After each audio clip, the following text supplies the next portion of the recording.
Just about a year ago, you said that we have less than 100 months to reduce planet emissions by 40% in order to stave off the worst of what will happen if our planet's temperature continues to rise. And that was about a year ago that we have 100 months left.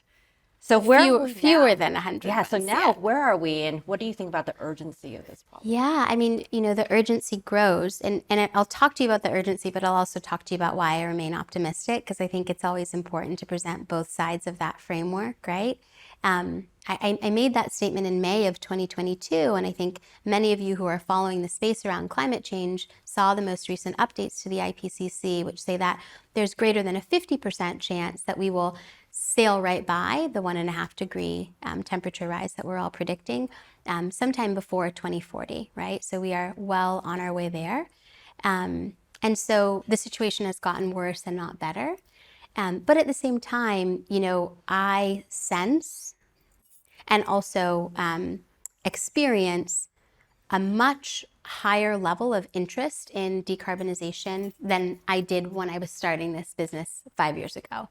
When I launched this idea, very few people were interested, frankly. Investors hadn't really built their thesis around, what climate tech was, right? They were sort of feeling burned from the first wave of green tech, where a lot of people lost a lot of money. And, large global organizations were sort of trying to offset their way out of the climate crisis, essentially purchasing carbon removal credits or carbon offsets to get to zero.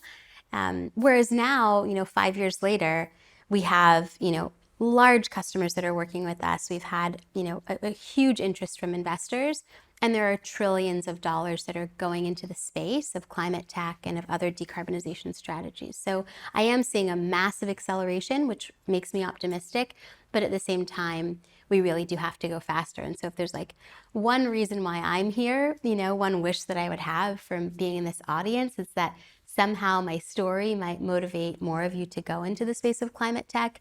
I think it's a really exciting field to build within, and there's so many opportunities available, particularly for people who have that engineering background and mindset.